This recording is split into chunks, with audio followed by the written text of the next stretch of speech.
वंदनीय छत्रपती शिवाजी महाराज, शंभूराजे, माता जिजाऊ, पुण्यश्लोक अहिल्यादेवी होळकर, माता रमाई आणि आमच्या शिवसेनेचे हिंदू हृदय सम्राट परमपूज्य बाळासाहेब ठाकरे, धर्मवीर आनंद दिघे साहेब यांच्या स्मृतींना अभिवादन करून मी आपल्याशी संवाद साधण्यासाठी उभा आहे। बंधूंनो, या ठिकाणी या विजयी संकल्प सभेसाठी उपस्थित आपल्या या विधानसभा मतदारसंघाचे आपले युवा नेते डॉक्टर योगेशजी क्षीरसागर साहेब, याचबरोबर या विजयी संकल्प सभेचं आयोजन करणारे आमच्या पक्षाचे युवांचे नेते आणि मुख्यमंत्र्यांचे आपल्या सगळ्याला माहितीच आहे, मुख्यमंत्र्यांचे अत्यंत जवळचे विश्वासू सहकारी आमचे सुद्धा नेते आदरणीय बाजीराव दादा चव्हाण, याचबरोबर सर्व पदाधिकारी, मला कोणाचं नाव घेतलं नाही तरी नाव घेतलं असेल रे आमच्या अविनाशजी, जे नाव जरी घेतलं नसेल तरी या सभेला नाव घेतलं असेल रे धरून मी माझ्या या संवादाला सुरुवात करतो। बंधूंनो, महाराष्ट्राच्या कानाकोपऱ्यात फिरत असताना शिवसेनेच्या वतीनं महायुतीचं प्रचंड असं वातावरण, आताच आमच्या मित्रांनी सांगितलं की 33 विधानसभा मतदारसंघामध्ये महायुतीचं प्रचंड असं मोठं वातावरण आहे। बंधूंनो, या राज्यामध्ये महायुतीचं वातावरण असण्याचं कारण असं आहे, या राज्यामध्ये जातीवादाची परंपरा गेल्या अनेक वर्षामध्ये या राज्यामध्ये जातीवादाची परंपरा होती, परंतु हे जातीवादाची परंपरा, हे जातीवादाच्या परंपरेला छेद देण्याचं काम, या जातीवादाच्या परंपरेला तोडण्याचं काम या राज्याचे संवेदनशील मुख्यमंत्री आदरणीय एकनाथ शिंदेनी केलं। बंधूंनो, या राज्यामध्ये विकासाचं काम करत असताना, एकनाथ शिंदेचा विचार घेत असताना या राज्यामध्ये कुठलाही विरोध न करता, टीका टिप्पणी न करता या ठिकाणी प्रचंड मोठ्या पद्धतीनं इन्फ्रास्ट्रक्चर पासून सगळ्या विकास कामाचं जाळं उभं करण्याचं काम एकनाथ शिंदे असतील, अजितदादा असतील आणि देवेंद्र फडणवीस साहेब या तीनही नेतृत्वाच्या नेतृत्वाखाली प्रचंड मोठ्या पद्धतीनं झालं। बंधूंनो, मी तुम्हाला सांगू इच्छितो, या राज्यामध्ये गेल्या 2.5 वर्षाच्या कालावधीमध्ये या ठिकाणी अटल सेतूचं उद्घाटन असेल, कोस्टल रोड असेल आणि या राज्यातल्या ग्रामीण भागातल्या प्रत्येक जिल्ह्यामध्ये प्रचंड मोठ्या पद्धतीनं विकास झालाय। मी ज्या विजयंतीचा राज्याचा शिवसेनेचा अध्यक्ष आहे, त्या विजयंतीमध्ये येणारा कैकाडी असेल, रामोशी असेल, वडार असेल, नंदीवाला असेल, जोगी असेल, धनगर असेल, गोसावी असेल, पाशेपारधी असेल, बेरड असेल, बेस्तर असेल, रामोशी असेल, या सगळ्या समाजाला, एवढंच नसेल तर गवळी, आपल्या गावात गवळी समाज आहे, गवळी असेल, गवळी समाजासाठी श्रीकृष्ण विकास आर्थिक विकास महामंडळाचं स्वतंत्र महामंडळ निर्माण करणं असेल, लोणारी समाजासाठी असेल, रामोशी समाजासाठी, एवढंच नाही तर कुंभार समाजासाठी माती कला बोर्ड निर्माण करण्याचं काम असेल। याचबरोबर तुम्हाला सांगतो, छोट्या छोट्या समाजासाठी, नाभिक समाजासाठीचा विषय असेल, हे सगळं काम खऱ्या अर्थानं या राज्यामध्ये तुतारीवाले सांगतायत, काँग्रेसवाले सांगतायत आम्ही सेक्युलर आहेत, म्हणून बीड मधल्या तमाम मुस्लिम बांधवांना मला आवाहन करायचं आहे, या राज्यातला खऱ्या अर्थानं सेक्युलरिझम, धर्मनिरपेक्षता जपण्याचं काम आदरणीय संवेदनशील मुख्यमंत्री एकनाथ शिंदे, अजितदादा आणि देवेंद्र फडणवीस साहेबांनी केलं। म्हणून तमाम मुस्लिम बांधवाला मला विनंती करायचं आहे, जेव्हा 2.5 वर्षाच्या कालावधीमध्ये एकनाथ शिंदे, अजितदादा आणि देवेंद्र फडणवीस साहेबांच्या नेतृत्वात सत्ता आली, या देशात, या राज्यातला मुस्लिम समाज सुरक्षित आणि उल्लसित झाला। म्हणून बीडमधल्या मला मुस्लिम समाजाला विनंती करायचं आहे, तुम्हाला भीती दाखवली जाते तुतारीकडून की हे घड्याळाचं मतदान, हे आता शिवसेनेचं भाजपाचं मतदान आहे। बंधूंनो, शिवसेना भाजपाचं मतदान, घड्याळाचं मतदान हे महाराष्ट्राला एका उंचीवर नेणारं मतदान आहे, हे तुम्हाला दाखवून दिलेलं आहे। या राज्यामध्ये एकनाथ शिंदे साहेबांच्या माध्यमातून, अजितदादाच्या माध्यमातून, देवेंद्र फडणवीसांच्या माध्यमातून लाडकी बहीण योजना।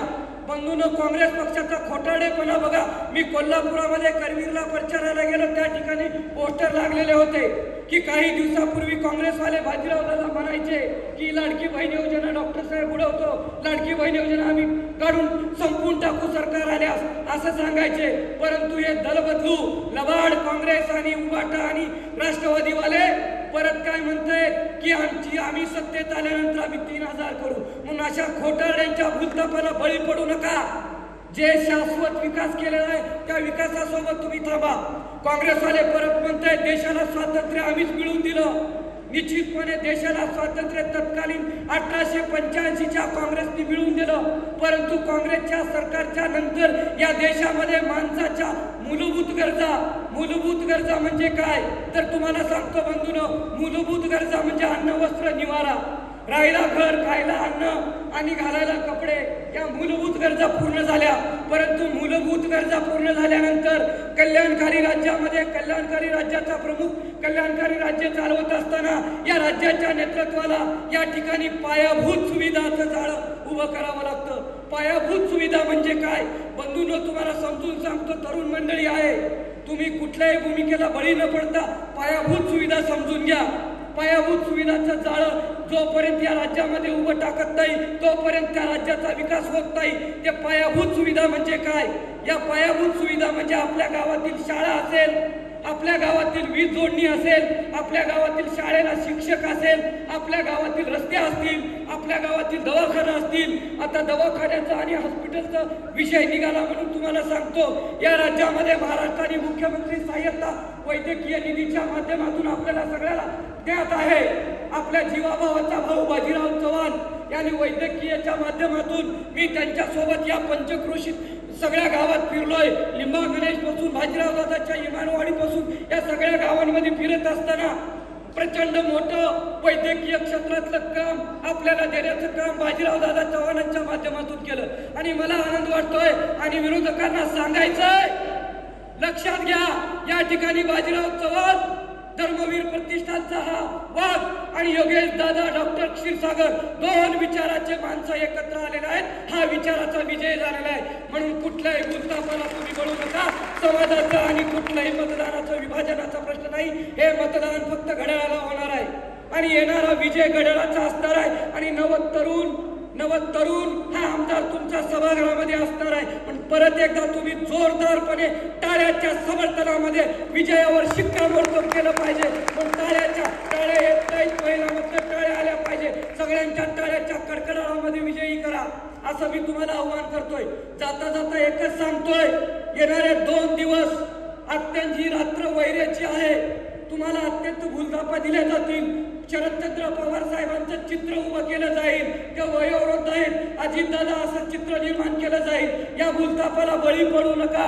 त्याचं कारण असं आहे, शरदचंद्र पवार साहेब राजकारण करत असताना प्रचंड मोठ्या ताकदीने राजकारण केलं, परंतु अजितदादाचं जे धोरण आहे, विकासाचं धोरण आहे, त्या विकासाच्या धोरणासोबत आपल्याला जायचं आहे, नवा महाराष्ट्र घडवायचा आहे, जातीपातीचा महाराष्ट्र संपवायचा आहे। म्हणून हे आज जे चित्र बघतोय मी या सभागृहातलं, या सभेतलं चित्र बघतोय, एक नवा संकल्प, नवी पिढी आणि नवं राज्य निर्माण करण्याचा हा संकल्प, या विजयी संकल्प विजयाच्या निमित्तानं मी करतो।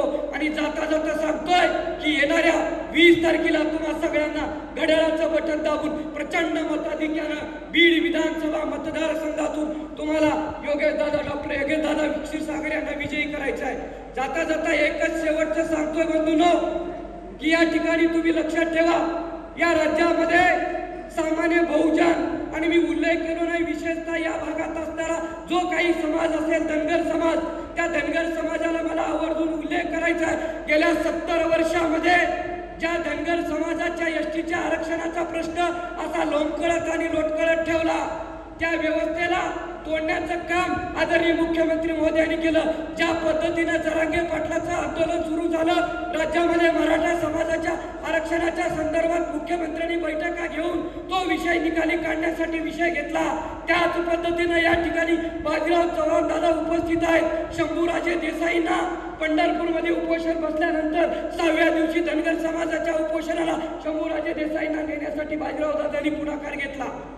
बंधूंना मी सांगतो, 6व्या दिवशी शंभूराजे देसाई उपोषणाला गेले, 7व्या दिवशी मीटिंग सुरू झाली। सलगपणे 5 दिवस धनगर समाजाच्या एसटीच्या आरक्षणाच्या प्रश्नावर या ठिकाणी 5 दिवस मीटिंग होऊन या धनगर समाजाचं एसटी अनुसूचित प्रमाणपत्र काढण्याच्या सगळ्या ज्या काही कायदेशीर बाबी आहेत त्या पूर्ण करण्याचं काम झालं। आपली निवडणूक आली, आचारसंहिता लागली, GR काढता आला नाही, परंतु तो मी एक धनगर समाजाचा कार्यकर्ता गेल्या अनेक वर्षापासून चळवळीत काम करणार आहे म्हणून सांगतो। सांगतोय की तमाम राज्यातल्या धनगर समाजाला आणि इथल्या माझ्या बीड मतदारसंघातल्या धनगरांना सांगतोय की या ठिकाणी आपल्याला जर आरक्षण कोण देऊ शकत असेल या राज्यामध्ये तर ते केवळ आणि केवळ एकनाथ शिंदे साहेब देऊ शकतील। एकनाथ शिंदे साहेबांचा जो महायुतीचा उमेदवार आहे घड्याळाचा, त्या उमेदवाराला तुम्हाला विजयी करायचा आहे आणि गेल्या 70 वर्षातला आपला प्रश्न सोडून घ्यायचा आहे।